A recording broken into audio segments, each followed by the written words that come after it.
everyone, welcome once again to Investing with a Difference. So we are continuing our BP Focus series, and today we have got Aloha EOS with us. And as you know, I think Aloha EOS has been around, and we have been seeing a lot of it on our channel. As you know, that we are using their tools, especially the proxy research tool, and most of you are looking at us and any other proxies to vote for on Aloha, and that's how I think many of you must know it from our channel itself. But beyond that, I think they have been one of the block producers who have done a lot of work recently in the EOS community.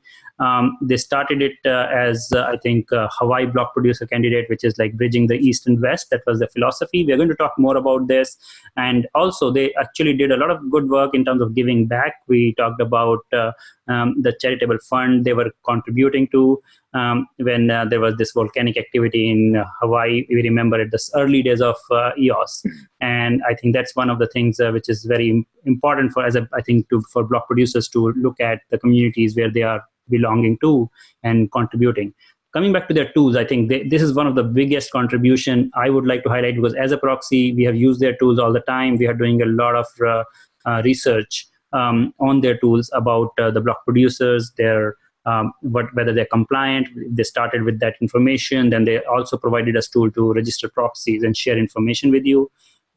And also one of the big things is EOS Mechanics. I think we talked about that with Greymas. Aloha is part of the EOS Mechanics project as partners, and they have done a lot of great service to EOS community by helping us understand the performance and how to improve that. So they have been on our voting list for some time now.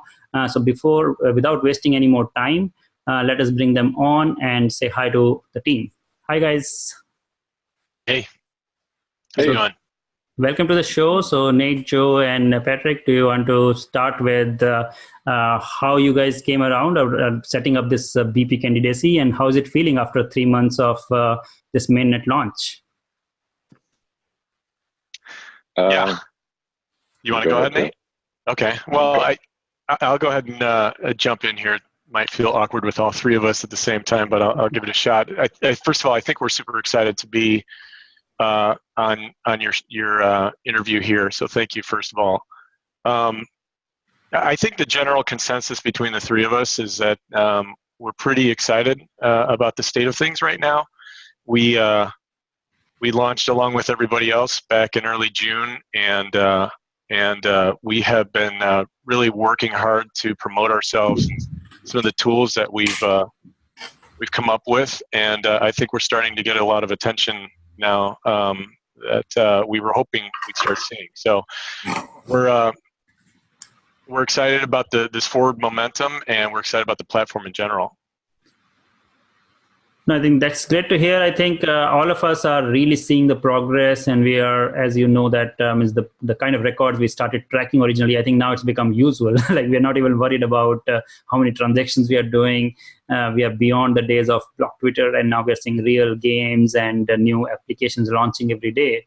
So yeah, that's exciting. So what do you think, like from as a block producer candidate and being a backup block producer, where do you see this progressing now? Like, what are you excited about beyond, of course, all these gambling apps and whatnot?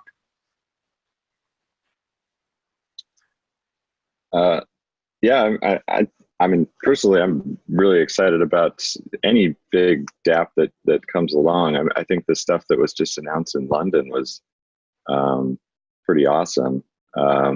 We just saw Chintai launch a couple days ago, which is pretty cool. I think that's probably the biggest DApp yet on the network. So yeah, we're very interested in doing whatever we can to help them come on board, and then in general any DApp. So it's pretty cool to see this stuff come. Oh, that's great. I think, yes, we are waiting for some more of these cool apps, and I think London was exciting. So did you also attend the blockchain live, or did you see any other cool stuff? I think Dan was showing around his wallet. I hear from in London. Yeah, I heard a couple people saw it. I didn't get much more than that. I think it's still kind of hush hush. So it'll be great to finally hear an announcement about that. You know. Sure. No, I think what we are hearing is that it is kind of blocked at Apple because it's a iOS app.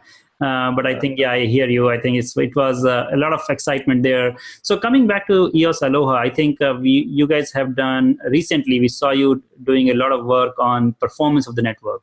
So while we are all celebrating so many transactions and whatnot, but we are still seeing that you guys are working very actively on looking at how to improve. So how is this EOS mechanics came around? And what is your vision on that in near future?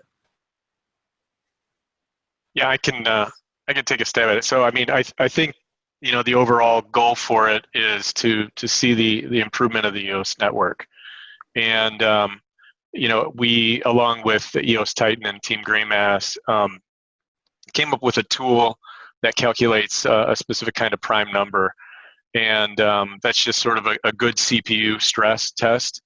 And with that stress test, we were able to start capturing essentially the metrics from all the current block producers, the top 21, and then we were of course able to help them identify areas that they could see improvement. And we shouldn't claim responsibility for helping them find the areas of improvement, simply just helping them point out that they may need to do some improvement. And I think the resulting discussions that we've seen come from that have been pretty interesting. BPs helping other BPs. So I think that's been a nice positive outcome.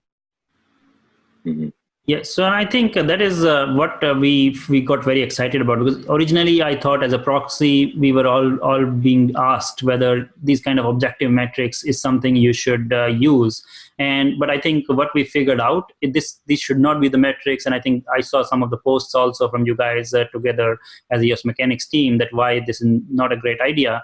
And what I'm excited about is that now BPs are talking to each other, helping each other once these tools came around on how to really improve.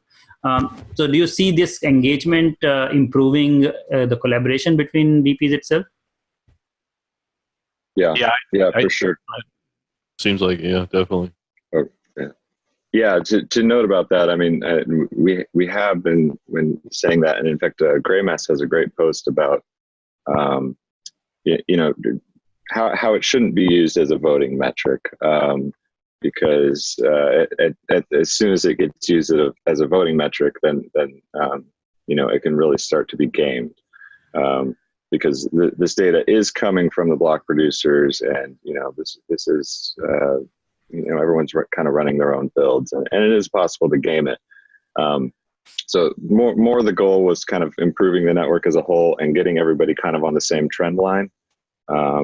Finding the optimal baseline, and then making sure everybody's kind of around that, and there's not any major outliers, because if you've got one block producer who's executing things 3 times higher or longer than other block producers, that means they're also charging 3 times more to the token holder when they're running their dApps or doing token transfers or whatever it is. So the goal really was to get everybody on the same baseline, and we've seen a lot of improvement there. So it's really cool to see. Mm-hmm. Well, that's amazing. I think I remember, I think many of you, even you, Titan, and also even Graymass was not always in top 21, and to be able to contribute and to able to bring this change in actual network performance, I think it's a great deal, and we all appreciate you for that. So, but beyond the CPU performance, are you guys also working on any other metrics or any other areas in near future? Or this is something which was a low-hanging fruit and you guys achieved it? So what are the discussion around now for taking this network even further in terms of performance? Yeah, I mean, there's definitely other kind of benchmarks that can be created, and we've been kind of discussing and playing with a few other options, such as RAM and API response time and things like that. These are all things that matter a lot for dApp performance. And we're also planning on publishing more articles about optimal things that block producers can do to their servers to help with performance and kind of help get people to those same baselines. as well as just kind of promoting discussion within the block producer community about, how to drive performance and keep things as fast as possible. No, I think that's great to hear. I think these are the kind of things which makes it really good community. I think this is where I think we don't see people always talk about this competition or this politics around voting, and I think this is refreshing to hear that this kind of collaboration between BPs to continuously work towards improvement of the network. So how does this came about? So I would be interesting to it will be interesting to know that you three block producers. Candidates who are not really not from the same area. How did you come together and started working on this project? Yeah, I mean, it kind of came about because us three we kept talking about it a lot in Telegram, in public channels, and originally kind of after we had some public conversations about it, Titan approached us with the idea. And we thought it was a great idea, and we kind of started discussing it and running some ideas, and NEX from Greymass had also been part of public discussions about that. So we kind of started asking him questions, and it kind of just snowballed from there. And so we all participated quite a bit in kind of getting it out there. But yeah, we're totally open to other input from other block producers. No, that's wonderful. I think this is really refreshing. I think more I learn about it, I realize that how mature this community is and how people are really working together. So I think coming back to your portal now, I think this is what got me actually even. I was not even focusing on you as a block producer candidate till I heard about your block proxy listings and research portals. So awesome. we didn't even know, right? Means where did this came about? Proxies, for me, as I keep telling people, I was not even aware of proxies when. For me also it was very organic, where people watching my channel started saying, oh, I don't know how to vote and how to research, why don't you set up a proxy? And that's how I started researching about proxy, and then we set up, and I didn't know that it will become such a big job for me to track block producers, but it was it just happened. And I think your tool was one of the very, very important starting point for me to start looking at information about block producers. So how did this idea came about, and what is how did you get to this level where you became the single source of information for this? First up, thanks. That's great to hear. It kind of came about. I've been a fan of the BitShares and that world for quite a while, and I'm well aware of proxies over there and how they work. And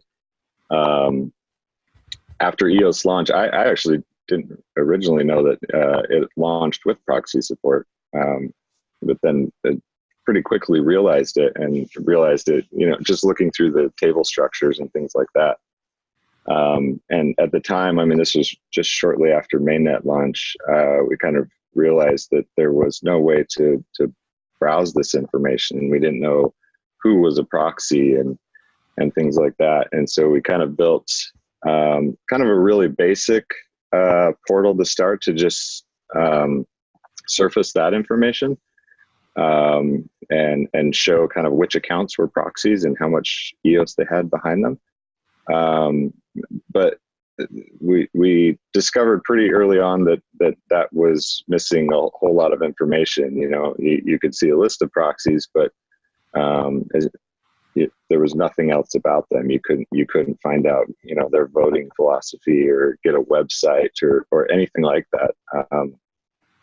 And so we started working on developing a DApp that kind of let proxies register that information on chain, and that way that we could display it in our portal, and other portals and wallets and things could use that information as well, because it's all on chain. And that way a proxy can advertise all those things, like their voting philosophy, their background, and website. And so that's kind of how it came about. And I think at this point, it is kind of turned into the standard, like our little DApp for registering proxy info, which is great because anybody can use it. Anybody can submit pull requests if they want to, add additional fields or anything like that. And it's integrated in pretty much all the wallets and a lot of the portals at this point. And so it's great to see at this point. I think that's great, because I would say that many people have come, to be frank, for me, it was very difficult to understand initially the impact of proxy, because I knew that people would need help, but I was still assuming that people would ultimately learn voting. What I'm seeing is for example, if we see within Investing with the Difference, the number of people who are voting with us now is in thousands, 1,200 last I saw. Yeah. And they keep coming back and tell us that how important it is, that there is a proxy where they don't have time to research. And then I'm seeing a lot of new articles being published recently about how important the proxies will become in this depot structure. Because and now we are seeing discussions around proxies, discussions around how the proxies can be used for exchanges, how proxies can be used for, and you talked about Chintai at the start. I think just today we are debating about now Chintai is also a custodian and they would need a proxy to vote with those tokens. So I think the proxy itself is becoming the most important concept in this EOS depots. And it is a great tool, I think, for researching, for understanding what's going on, because it's almost impossible for an average token holder to navigate through the chain and figure out what are the options. So I would congratulate you for this great tool. I think this is one of the biggest contribution for improving the voting. And as I say, right, means because if you look at just Investing with the Difference, we have 1,200 voters, and the total number of voters today, even after all the progress, is hardly 32 or 33,000. So it's a huge percentage of voters who are able to research proxy and vote with these proxies. And even if I include all the other registered proxies, I'm sure there must be at least 2,000 to 3,000 people voting through proxies. So I would say it's one of the most important thing, and we really thank you for this effort. So where do you see it going from here? What all things, because you are so involved in this setting up the proxies, I'm sure you're getting a lot of feedback from people on what else is needed. So do you have a vision for these tools of researching block producers, or for providing information about proxies? Or do you have any views on how it is being used today? Yeah. I mean, we haven't got a whole lot of ideas on the proxy side. From what we've heard, people are very happy with it.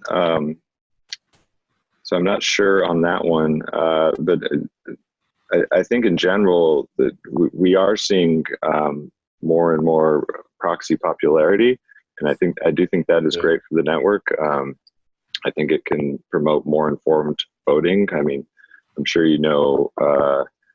how time-consuming it can be to research all the block producer candidates, and so I think it's a great thing, and we're very open to feedback around that. In general, we haven't heard anything as far as improvements that should be needed, but I don't know, you guys have heard anything else? Not too much. It's mostly just people saying they like it and they appreciate it, and there hasn't really been too many suggestions. I think, that's a great sign, because I think it is already such a complete feature. I was more looking for where do you think this heading? Do you think that people will be able to scale to let's say there are hundreds of more proxies? Where do you see this kind of a tool progressing? Do you see at some point you need to maybe bring out what is the difference between these proxies, creating some more information, and maybe just creating more discussions around proxies, creating ideological debates? I mean, I'm just throwing ideas at it. Being a proxy, I think that whether this can become kind of a better ground for people to figure out what is the right approach, because we need to. I think the democracy is as strong as the participation, and this is a great tool you have started with. So I would say that it would be a great ideas, which I would like to bring out as a proxy, because as I keep saying, telling people, my goal is not to become a proxy whale and to have the maximum number of people voting with us. It's about bringing different ideas and different ways of voting to get more and more diverse block producers in. Yeah, I think like Nate said, we're welcome to any of these ideas. If there's more fields that need to be added, people can do pull requests. They can join our Telegram, and we would be glad to discuss about some possible future improvements to it. So we are all ears when it comes to that. Sure. No, I think we have seen that. We have seen a lot of improvements all the time into the tools you have developed. So great. Like it's already, we are seeing that progress. So, okay, let's shift gears and let's talk about what other things you're excited about. So do you want to say that, are you working on any of the projects which we haven't seen yet or which are not published? You want to talk about, or what is the future looks like for Aloha EOS? Like I see in your website, you talk about that you want to do some dApps in the future. So do you want to talk about any such stuff you're already working on, or you would like to highlight? Well, they were all sort of shocking. There's something that I'm working on, or that it's been on my plate that I've been trying to move forward, and I almost feel like it's probably not right for me to launch it yet on here, unfortunately. But we do have an idea. I guess the general idea around it would be promotion of EOS, or maybe uplifting the knowledge around the EOS platform in general for the common person that might just be looking at it. So we're trying to think of new and inventive ways to educate that kind of a person that might be new to EOS. And so I stay tuned on that one. Sorry for I know it's sort of a tease, but it's not exactly a dApp that we're looking at for that. It's something that'll be fun, but a little bit different, is maybe the way to put it. Mm-hmm. So, no, I think that's great to hear. I think I see a lot of people trying to bring more adoption, and what better way than to educate people. And for the same reason, I think we are doing this EOS conference after the San Francisco Hackathon on November 12th. And we just discussed, and I'm glad that you guys are coming. And I'm very excited about getting more and more EOS community together. And our goal is again the same. So all the viewers, I think if you are in San Francisco for EOS Hackathon, or if you are in around the area anyway, even if you're not attending Hackathon, please come and join us, because we are getting a lot of participation, including EOS Aloha, and we are going to get very interesting topics to discuss. So what would you like to say in the end? So I think let's talk about what your message is for EOS community. We see a lot of debate around the concerns about, of course, the DPoS system, about voting, but we can see that it's still going strong. So would you like to say something as a team, as a block producer candidate, what we should look out for in future, and where you see EOS heading?